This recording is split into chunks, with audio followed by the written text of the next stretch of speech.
Hello दोस्तों, welcome to learn with Krishna. आज हम लोग ICC board class 10th work energy power का प्रीवियस ईयर क्वेश्चंस करने वाले हैं। ठीक है, तो ये प्रीवियस ईयर क्वेश्चंस का हमारा पहला सीरीज है।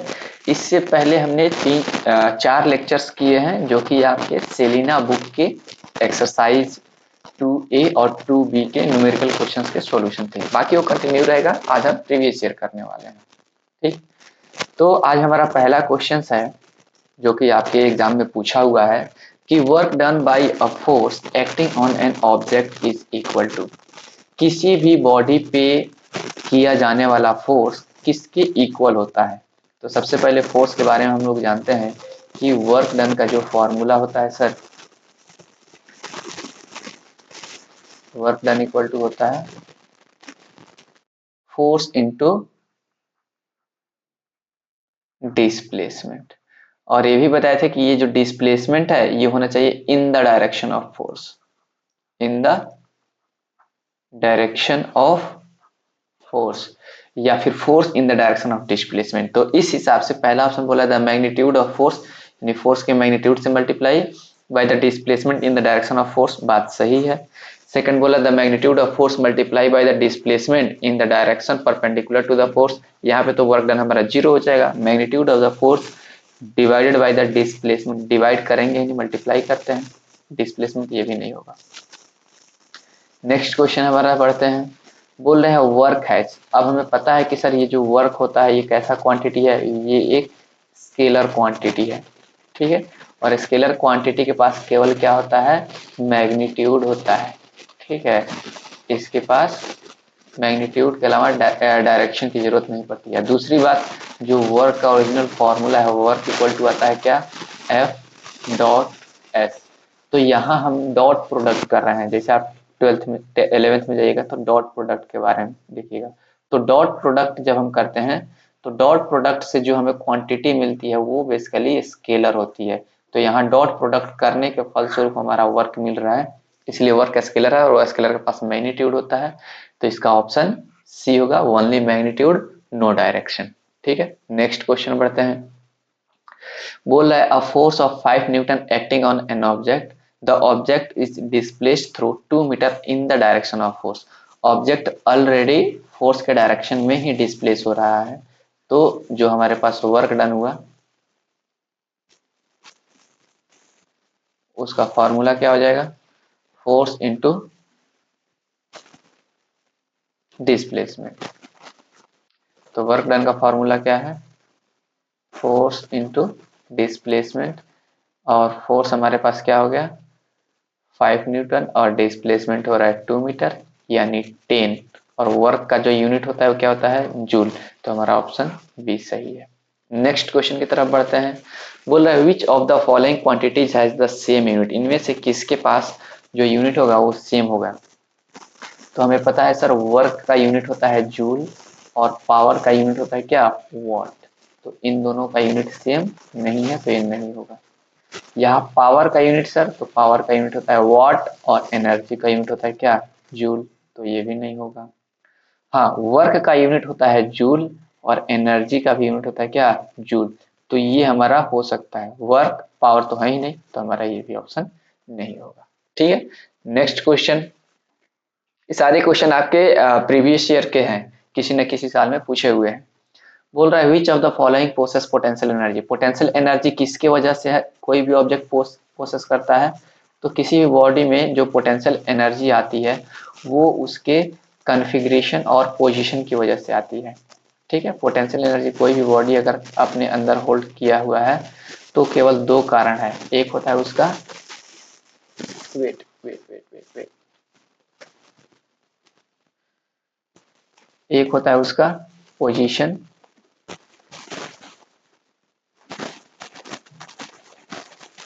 एक होता है उसका पोजीशन और दूसरा अपने कॉन्फ़िगरेशन की वजह से पोटेंशियल एनर्जी होल्ड करके लगता है।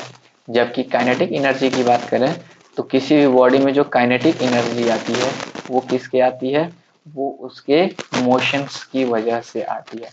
ठीक है, तो अब हम अपने क्वेश्चंस की तरफ बढ़ते हैं। जैसे यहाँ बोल रहा है कि फॉलिंग कोकोनट, तो ये तो हमारा मोशन में है, तो मोशन में है तो ये कौन सा एनर्जी प्रोसेस करेगा, काइनेटिक एनर्जी करेगा, तो ये नहीं होगा। स्ट्रेच्ड बोरो, अब हमने सॉरी बो को हमने स्ट्रेच किया है, तो इसके कॉन्फ़िगरेशन को हम क्या कर रहे हैं, डिस्टर्ब कर रहे हैं, तो कॉन्फ़िगरेशन की वजह से इसमें पोटेंशियल एनर्जी होगा, तो ये हमारा आंसर हो सकता है। रनिंग कार, तो ये मोशन में है, इसके पास पोटेंशियल नहीं, काइनेटिक एनर्जी होगा। फ्लाइंग एयरक्राफ्ट, ये मूव कर रहा है तो मोशन की वजह से इसमें क्या हो जाएगा, काइनेटिक एनर्जी हो जाएगा। नेक्स्ट क्वेश्चन की तरफ बढ़ते हैं। बोला 1 joule equal to how much erg, तो हमें पता है जो जूल होता है ना, ये वर्क का क्या होता है, एस आई यूनिट, वर्क का एस आई यूनिट होता है। तो 1 जूल इक्वल टू होता है 10⁻7 अर्ग, तो 1 जूल जो होता है वो 1 न्यूटन और 1 मीटर के इक्वल होता है। 1 न्यूटन 10⁻5 डायन होता है, और 1 मीटर इक्वल टू 10⁻2 सेंटीमीटर, तो ये हो जाएगा क्या, 10⁻7 डायन सेंटीमीटर। तो इसको कन्वर्ट, डायन सेंटीमीटर को ही अर्ग बोलते हैं, तो ये जो 1 जूल आया वो 10⁻7 अर्ग के इक्वल आ गया। ठीक है, नेक्स्ट क्वेश्चन बोल रहा है what should be the angle between force and displacement to get the minimum and maximum work done. अब फोर्स और डिस्प्लेसमेंट के बीच का एंगल क्या होना चाहिए ताकि हमें मैक्सिमम वर्क डन मिले। तो हमारा जो फॉर्मूला होता है वर्क डन का, ये क्या है, work equal to F S cos theta. Basically theta की बात बोल रहा है कि थीटा का वैल्यू हम क्या लें कि वर्क डन मैक्सिमम और मिनिमम होना चाहिए। तो हमें पता है जो कॉस थीटा होता है वो कॉस 90 डिग्री जब होगा तो कॉस थीटा का जो वैल्यू होता है वो 0 डिग्री होता है, और कॉस 0 डिग्री का जो वैल्यू होता है वो होता है 1। तो जब कॉस का मैक्सिमम वैल्यू, ये मैक्सिमम वैल्यू होता है, ठीक है, और ये मिनिमम वैल्यू होता है, ठीक है।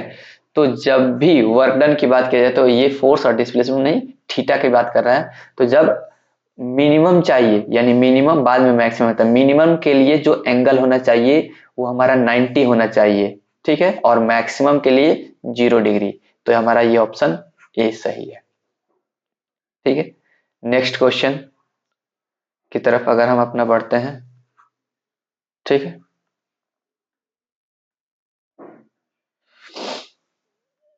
चलिए नेक्स्ट क्वेश्चन हमारा ये है कि relation between kinetic energy and momentum, kinetic energy और मोमेंटम के बीच में क्या रिलेशन है, ये रिलेशन आप बताएं। ठीक है, तो यहाँ 4 ऑप्शन दिया, तो सबसे पहले हम काइनेटिक एनर्जी को सॉल्व करने का प्रयास करेंगे। तो काइनेटिक एनर्जी का जो फॉर्मूला होता है सर, काइनेटिक एनर्जी का फॉर्मूला होता है हाफ एम वी स्क्वायर। अच्छी बात है, ठीक है। तो हम इसको ऐसे लिख सकते हैं कि kinetic energy equal to half M V square. इसमें अगर हम 1 से मल्टीप्लाई और 1 से मल्टीप्लाई कर दे तो कोई इफेक्ट पड़ेगा, नहीं पड़ेगा सर। अच्छा, 1 हम नहीं करते हैं, 1 की जगह हम क्या कर दें, m में m से डिवाइड कर दें, तो m कैंसिल होकर 1 हो जाएगा, कोई दिक्कत नहीं, तभी कोई असर नहीं पड़ेगा। लेकिन हमारे रिलेशन में बहुत असर पड़ सकता है काइनेटिक एनर्जी और पोटेंशियल के। तो k इक्वल टू हम कर सकते हैं क्या, ये m स्क्वायर हो जाएगा, M square V square divided by 2, और m मल्टीप्लाई होगा तो क्या हो जाएगा 2m। और चूंकि हम जानते हैं पोटेंशियल इक्वल टू होता क्या है, पोटेंशियल P इक्वल टू होता है m इंटू वी, और m इंटू अगर हम v का स्क्वायर करें तो हमारे पास पोटेंशियल का स्क्वायर मिल जाएगा। तो यहाँ m स्क्वायर वी स्क्वायर है, इसका मतलब हमारे पास क्या मिल रहा है, ये पोटेंशियल का स्क्वायर है। तो इसको हम लिख सकते हैं क्या, k equal to P square divided by 2m। ठीक है, इस 2m को अगर इधर भेज दे तो 2km या 2mk equal to P square.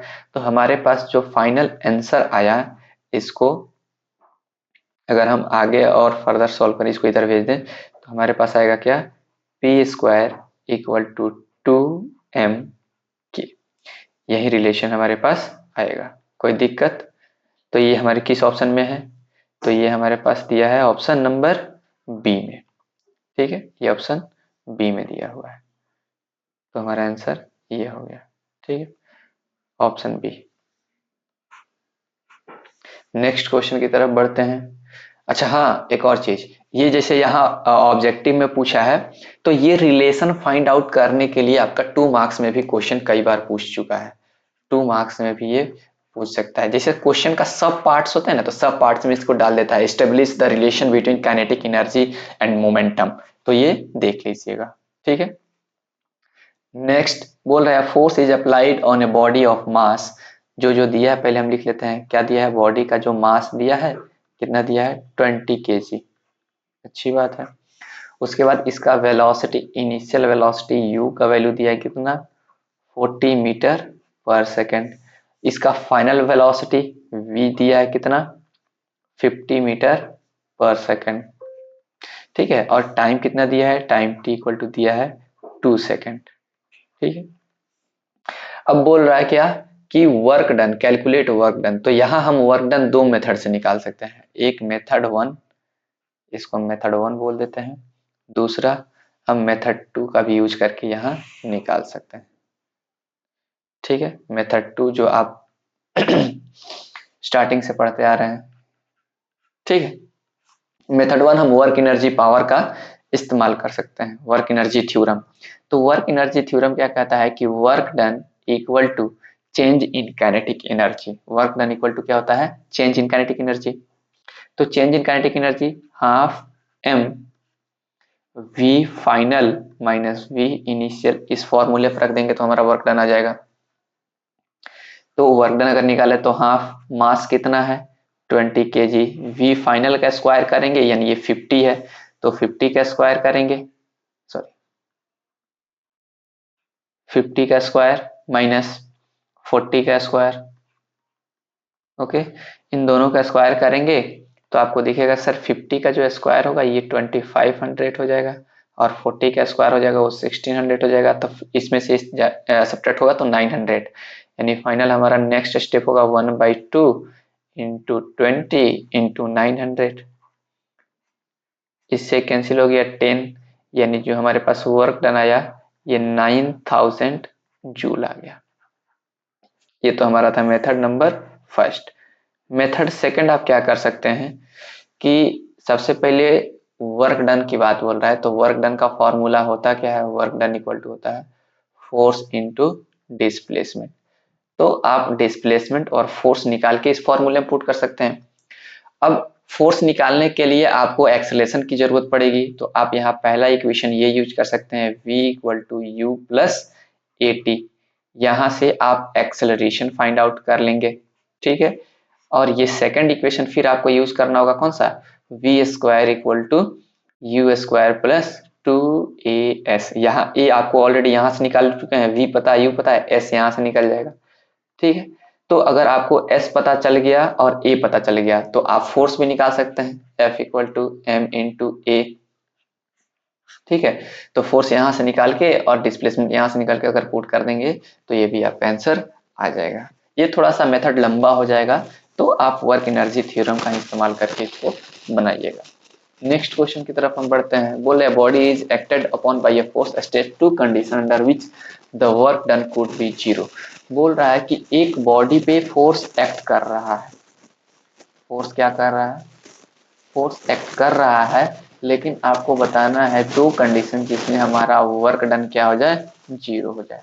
तो वर्क डन जीरो होने का सबसे पहले वर्क डन का फॉर्मूला की बात करें, वर्क डन का फॉर्मूला होता है एफ एस कॉस थीटा।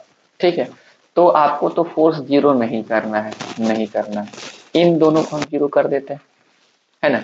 तो पहला कंडीशन हमारा ये हो जाए कि फोर्स एक्ट कर रहा है बट बॉडी में डिस्प्लेसमेंट ही नहीं हो। ठीक ना, डिस्प्लेसमेंट जीरो हो जाए। पहला कंडीशन हमारा क्या हो जाए, if displacement will be zero. अगर डिस्प्लेसमेंट जीरो हो जाए तब बोलेंगे क्या, वर्क डन जीरो हो जाए। दूसरा, अगर कॉस थीटा जीरो हो जाए, और कॉस थीटा जीरो कब हो जाएगा, जब थीटा का वैल्यू क्या होता है, 90 डिग्री होता है। ठीक ना, तो सेकंड हमारा क्वेश्चन क्या हो जाएगा, angle between, angle between force and displacement will be 90 degree. अगर एंगल फोर्स और डिस्प्लेसमेंट के बीच का 90 डिग्री हो जाएगा तब भी वर्क डन जीरो हो जाएगा, और डिस्प्लेसमेंट जीरो हो जाएगा तो वर्क डन जीरो ही रहेगा। नेक्स्ट क्वेश्चन हम बढ़ते हैं। बोले body of mass 5 kg is moving with velocity 10 metre. ठीक है, मास दे दिया है बॉडी का 5 kg। ओके, बोल क्या रहा है, मूविंग वेलोसिटी दिया है v इक्वल टू दिया है कितना, 10 metre per second. What will be the ratio of its initial kinetic energy and final kinetic energy if the mass of the body is double? तो यहाँ हमें इनिशियल काइनेटिक एनर्जी, तो kinetic energy initial अगर हम निकालें तो हो जाएगा हाफ एम वी स्क्वायर, ये इनिशियल वेलोसिटी यही है 10। ठीक है, तो ये हो जाएगा हाफ, मास हमारे पास कितना है 5 है ही, और 10 का स्क्वायर करेंगे तो हमारे पास 100 हो जाएगा। ठीक है, इससे कैंसिल हो गया कितना 50, तो इनिशियल काइनेटिक एनर्जी हो जाएगा 250 जूल। अब बोल रहा है कि यदि इसका जो if the mass of body is double, if m equal to क्या हो जाए, डबल हो जाए यानी 10 kg हो जाए, एंड वेलोसिटी, हाँ, और इसका जो वेलोसिटी है वो 10 का आधा यानी 5 मीटर पर सेकंड हो जाए। ठीक है, तब काइनेटिक एनर्जी क्या होगा, तो ये काइनेटिक एनर्जी हमारे पास क्या होगा फाइनल। तो अगर इसको निकालेंगे तो हाफ, मास हमारा कितना हो गया 10, और वेलोसिटी का स्क्वायर करेंगे तो कितना हो जाएगा 25, 2 से 10 5 टाइम्स में जाएगा, और 25 5 जा 125 जूल। तो इनका रेशियो पूछ रहा है, kinetic energy initial plus kinetic energy final. तो ये हो गया kinetic energy initial divided by kinetic energy final equal to 250 divided by 125, ये कैंसिल होगा तो हमारा रेशियो आ जाएगा 2:1। ठीक है, ये भी क्वेश्चन पूछा हुआ है, सारे क्वेश्चंस पूछे हुए हैं, ऐसा मत समझिएगा कि सर यहाँ ईयर नहीं लिखे हैं किस ईयर में, तो नहीं पूछा हुआ है, सारे पूछे हुए हैं। ठीक है, टाइप करने में थोड़ा सा टाइम लगता है इसलिए मैंने ईयर को टाइप नहीं किया है। सेकंड क्वेश्चन बोल रहा है ए बॉल ऑफ मास 200 ग्राम, मास दे दिया है। ऐसा तो हमने बहुत सारा क्वेश्चंस लास्ट क्लास में किया है, तो मास को हम केजी में कन्वर्ट कर लेते हैं, ये हो गया 0.2 kg। Fall from a height, ये कितने हाइट से फॉल कर रहा है 5 मीटर के हाइट से। What is it's kinetic energy when it just reaches the ground. तो अभी ये जितने हाइट पे है, मान लीजिए ये बॉल जो हमारा है ये अभी कहाँ है, इस हाइट से फॉल कर रहा है, तो यहाँ पे इसके पास जितना पोटेंशियल एनर्जी स्टोर होगा वो टोटल का टोटल पोटेंशियल एनर्जी इसमें काइनेटिक एनर्जी के इक्वल हो जाएगा, यानी यहाँ का काइनेटिक एनर्जी उसके पोटेंशियल एनर्जी के इक्वल होगा। तो अब यहाँ का काइनेटिक एनर्जी निकालना, इसका मतलब अगर हम यहाँ का पोटेंशियल निकाल देंगे तो निकल जाएगा, और यहाँ का पोटेंशियल एनर्जी हम निकालेंगे कैसे, एम जी और एच, फॉर्मूला तो हमें पता है। मास कितना है 0.2, जी का वैल्यू हम 10 रख लेते हैं और हाइट क्या लेते हैं 5, तो ये हो गया कितना 2, ये हो गया 5, यानी 10 जूल पोटेंशियल एनर्जी हो गया। तो यहाँ पे काइनेटिक एनर्जी भी होगा, वो भी 10 जूल हो जाएगा। तो आंसर हमारा हो जाएगा क्या, kinetic energy of ball just reach the ground, just reaches the ground, कितना होगा equal to 10 joule. Okay, next question की तरफ हम बढ़ते हैं अपने। नेक्स्ट क्वेश्चन बोल रहा है कि ये मूविंग बॉडी वेट 400 न्यूटन, मतलब इसका वेट दिया है, मास नहीं दिया है, वेट दिया है 400 न्यूटन, और इसके पास 500 जूल ऑफ काइनेटिक एनर्जी, इसके पास जो काइनेटिक एनर्जी है वो कितना है 500 जूल है। Calculate the velocity with which the body moving. तो अगर हम काइनेटिक एनर्जी से इस बॉडी का अगर वेलोसिटी निकालने चल रहे हैं तो इसके लिए मास चाहिए, हम यहाँ से मास इसका निकाल सकते हैं। तो वेट का फॉर्मूला होता क्या है, वेट इक्वल टू होता है m इंटू जी। वेट हमारे पास कितना हो गया 400, मास नहीं पता है, जी का वैल्यू 10 लेना है, तो मास यहाँ से हमारे पास हो जाएगा कितना 400 बाई 10, 10 से 10, तो बॉडी का मास हमारे पास कितना हो गया 40 kg। कोई दिक्कत नहीं सर। अब बोल रहा है कि सर इसका काइनेटिक एनर्जी निकालिए, सॉरी वेलोसिटी निकालिए। तो वेलोसिटी निकालने के लिए हम काइनेटिक एनर्जी के थ्रू आगे बढ़ेंगे। तो काइनेटिक एनर्जी का फॉर्मूला क्या होता है, half m into V square. Kinetic energy है कितना, तो 500। हाफ मास पता चल गया कितना 40, लेकिन वेलोसिटी ही तो निकालना है, नहीं पता है। ये वेलोसिटी का अगर स्क्वायर करें तो हमारे पास हो जाएगा 500 मल्टीप्लाई 2 डिवाइडेड बाई 40। एक जीरो से एक जीरो कैंसिल हो जाएगा, ये 2 से 4 2 टाइम्स में चला जाएगा, ये कैंसिल हो जाएगा कितना 25 हो जाएगा। तो हमारे पास वी स्क्वायर इक्वल टू आया कितना 25। इधर से स्क्वायर हटेगा, इधर रूट में चला जाएगा, यानी रूट अंडर 25, इधर से स्क्वायर हट जाएगा। तो ठीक है, तो v इक्वल टू हमारे पास कितना हो जाएगा 5 मीटर पर सेकेंड। 5 मीटर पर सेकेंड, कोई दिक्कत नहीं सर। नेक्स्ट क्वेश्चन की तरफ बढ़ते हैं। चलिए रहने देते हैं, आज हमारा इतना ही क्वेश्चन है, ठीक है। अगर वीडियो आपको अच्छा लगा हो तो लाइक कर दीजिएगा और एक कमेंट जरूर कर दीजिएगा कि सर अच्छे से एक्सप्लेन किए, या जो भी आपको जो अच्छा लगे। इससे क्या होता है, हमें भी फर्दर नेक्स्ट और वीडियो बनाने के लिए मोटिवेशन आता है, ताकि बच्चे देख रहे हैं, ठीक है। तो thank you for watching the video.